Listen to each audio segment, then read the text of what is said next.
Homeless in America. This is Real Homeless Story, where we uncover the truths hidden behind postcard fantasies. When people imagine Honolulu, they picture postcard-perfect scenery, soft golden sands, hula dancers gracefully moving to gentle ukulele tunes, and palm trees swaying under the warm tropical breeze. It's a dream destination etched into the hearts of travelers across the globe. But venture just a few blocks away from the manicured walkways of Waikiki, and the dream begins to dissolve. Sidewalks are lined with makeshift tents.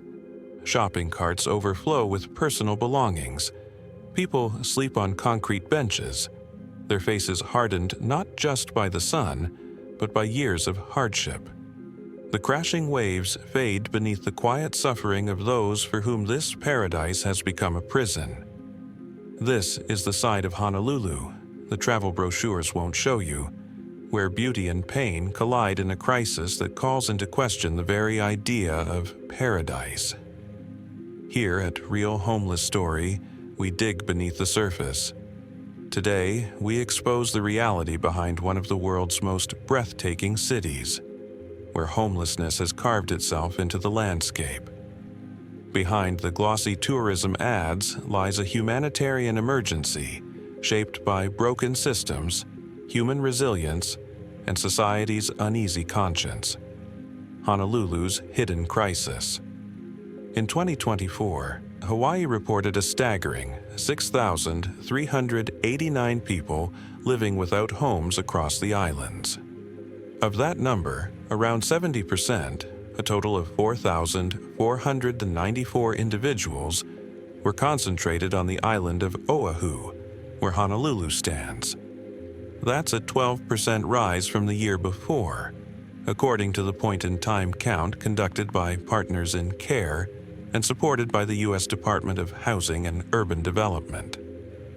To grasp the scale, Hawaii now has one of the highest rates of homelessness per capita in America, 44.9 per 10,000 people. That's nearly 3 times the national average of 16. Oahu alone counted 2,766 individuals living without shelter in 2024, almost double what it was a decade ago. These are not just numbers. Each one represents a fractured life, a lost job, an eviction notice, a family torn apart. To put it into perspective, the median rent for a one-bedroom apartment in Honolulu is now around $2,300 per month. Meanwhile, Hawaii's minimum wage sits at $14 per hour. That's $2,240 per month before taxes, barely enough to cover rent, with nothing left for food, transportation, or basic needs. To afford housing, a minimum wage worker would need to clock 120 hours a week. For many, the math simply doesn't work, and the street becomes the only place left. Waikiki's two worlds glitter and grit. Waikiki is often hailed as Honolulu's shining crown, a luxurious strip of beachfront hotels where tourists sip mai tais and admire the sunset. But just beyond the polished entrances and resort pools lies a different world. Tents dot the sidewalks. People rest on bus stop benches, clutching their belongings wrapped in torn plastic bags. On one side of the street, hotel rooms go for $500 a night. On the other side, someone's fighting just to stay warm through the night. This isn't a rare sight anymore. This is the new normal. The city routinely performs sweeps, forcibly clearing homeless encampments. Tents are torn down. Belongings are seized. People are displaced. But displaced to where? With just 1,500 shelter beds for more than 4,000 people, the shelter system is overwhelmed. So the cycle continues. From one park to the next, one street corner to another, constantly uprooted. A local advocate put it best: "We're not ending homelessness. We're just sweeping it out of sight." These sweeps don't solve the problem. They only make it harder. They create distrust. They drive people into hiding, farther from the outreach teams and social workers who could actually help. The price of image, a city, torn in two. The emotional toll is immense, but it's often overshadowed by the pressure to preserve Honolulu's reputation. Sidewalks may look cleaner, and boulevards may gleam for tourists, but the unraveling safety net beneath tells another story, one of desperation, systemic neglect, and lives falling through the cracks. Every day, people wake up on Honolulu's streets wondering, who might steal my blanket today? Will someone try to take my child? Where can I go that's safe, even for one night? This crisis isn't just about housing. It's a reflection of a system slowly tearing apart, of safety nets so thin they've become invisible. Nearly 1/3 of Honolulu's homeless population identifies as Native Hawaiian, despite Native Hawaiians making up just 10% of the state's population. This isn't a coincidence.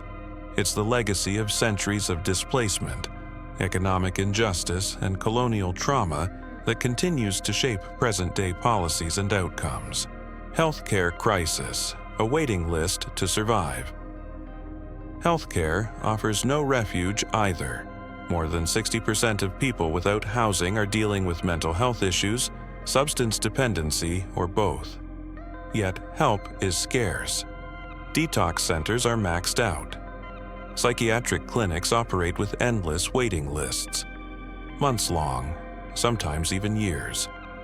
For someone struggling with addiction or depression, time isn't a luxury.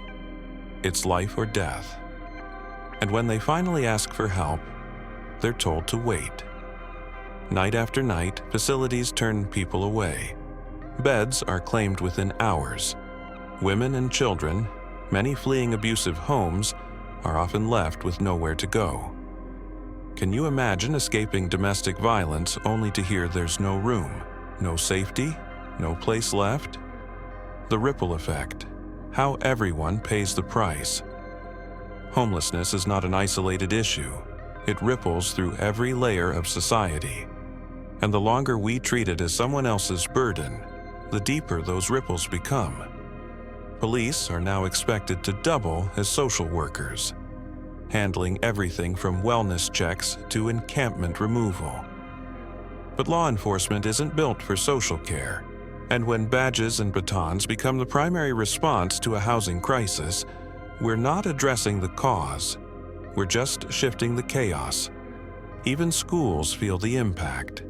Teachers report more and more students arriving exhausted, hungry, or missing altogether.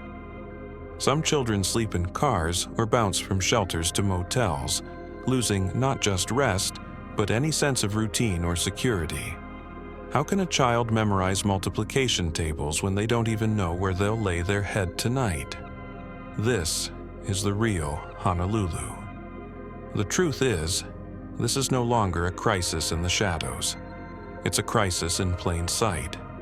And if we continue to look away, we don't just lose our compassion. We lose the very soul of this place we call paradise.